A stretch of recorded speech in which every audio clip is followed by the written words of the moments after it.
The wedding had all the hallmarks of perfection. White roses draped from golden arches, crystal chandeliers shimmered above the polished ballroom floor, and a string quartet welcomed guests with melodies so gentle they seemed to float through the air.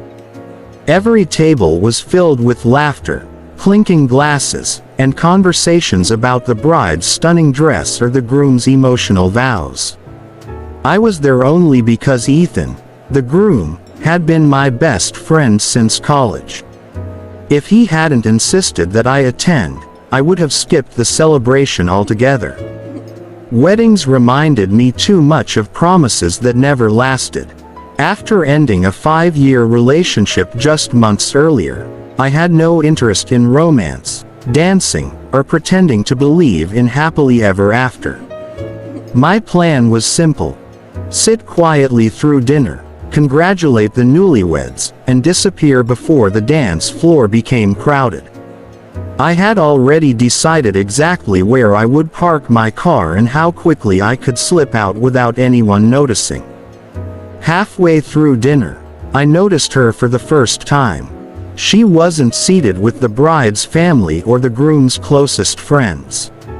Instead, she sat alone near the edge of the ballroom, wearing a deep emerald green dress that shimmered every time the lights caught it.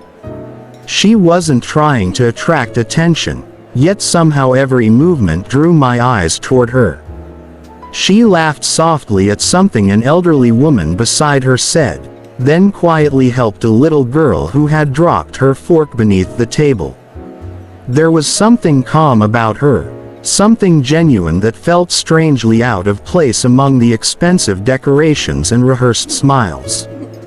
Before I could wonder who she was, Ethan appeared beside me with the mischievous grin I had known for years. "You've been staring for almost 5 minutes," he whispered. "Don't deny it." I rolled my eyes, but he laughed anyway. "Her name is Claire. She's Amelia's cousin. Brilliant architect. Traveled half the world. And before you asked, yes, she's single." I groaned. "I'm not interested." Ethan smirked. "That's exactly what everyone says before their life changes." I ignored his teasing and focused on my coffee until the speeches ended. The lights dimmed slightly as the bride and groom shared their first dance, followed by applause from every corner of the room. Soon couples filled the dance floor, swaying beneath hundreds of tiny lights that had been woven into the ceiling like stars. I remained seated exactly where I intended to stay. Then I heard a voice beside me. "You look like someone who's hiding from happiness." I turned and found Claire standing there with 2 glasses of sparkling water, offering one to me. Her smile wasn't flirtatious or forced. It was simply kind. I accepted the glass out of politeness. "Maybe I'm just tired," I replied. "Or maybe," she said, "you've convinced yourself that watching life is safer than living it." Her words landed harder than they should have. We talked for several minutes, first about the wedding, then about travel, architecture, music, and eventually about why neither of us seemed interested in dancing. She admitted she hated being the center of attention. I confessed I hadn't danced since my failed engagement. She didn't ask painful questions or offer sympathy. She simply listened. The DJ announced that anyone who wished to join the celebration was welcome on the dance floor. Claire glanced toward the music, then back at me. "Just one dance," she said, extending her hand. "That's all I'm asking." I laughed nervously. "You're asking the wrong person." "Maybe," she replied, "or maybe I'm asking exactly the right one." Around us, guests cheered as more couples joined the music. Ethan noticed the conversation from across the room and gave me a ridiculous thumbs up. I pretended not to see him. Claire continued holding out her hand, completely patient, as though she already knew my answer. Finally, with a sigh that felt heavier than it should have, I stood. "Fine," I said, One dance. She smiled. That's all. The moment we stepped onto the polished floor, the band unexpectedly switched from an upbeat wedding song to a slow jazz melody. I almost apologized and walked away, but Claire placed one hand gently on my shoulder while I rested mine lightly against her back. Neither of us spoke during the first minute. The music carried us in small circles beneath the golden lights. Gradually the awkwardness disappeared. She laughed when I accidentally stepped on the edge of her dress. I laughed when she admitted she had almost tripped over my shoes. Soon we weren't thinking about dancing anymore. We were simply talking. She told me about restoring historic buildings across Europe, about getting lost in the streets of Prague, and about spending 3 nights sleeping in an airport because she had missed a connecting flight. I shared stories from my own career as a photographer, describing the strange places my work had taken me and the people I had met. Somehow the ballroom around us faded into the background. It felt less like strangers meeting at a wedding and more like old friends continuing a conversation they had started years earlier. The first song ended, but before either of us moved, another one began. I glanced toward the tables.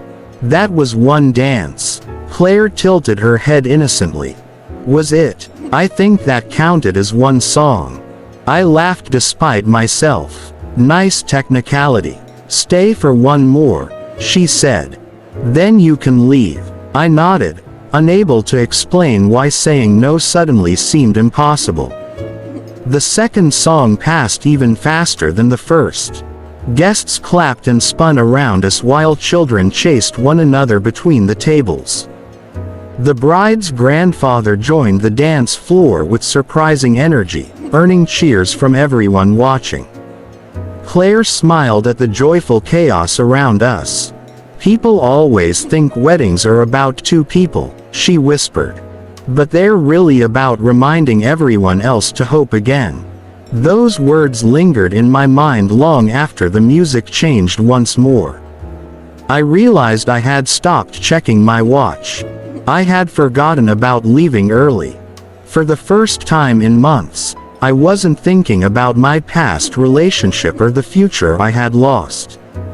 I was simply present. When the third song began, neither of us even discussed whether to stop. We just kept dancing, laughing as faster rhythms replaced the slower melodies. Ethan passed by holding 2 desserts and nearly dropped both when he realized we were still on the dance floor. I knew it, he shouted. You owe me $50.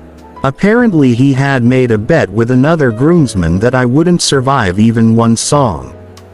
Claire burst into laughter while I shook my head in embarrassment. Hours seemed to dissolve into moments. The ballroom transformed from elegant ceremony into joyful celebration. Shoes were abandoned beneath chairs, jackets hung over seats, and even the waitstaff smiled as guests filled every corner with music and laughter. Yet somehow, through every song, every conversation, and every burst of applause, Claire and I never returned to our seats. Neither of us noticed that nearly everyone else had. Neither of us realized that the bride was watching with an amused smile from across the room. And neither of us could have imagined that this single promise, just one dance, had quietly become the first step toward a story that would change both our lives forever. Subscribe to my channel.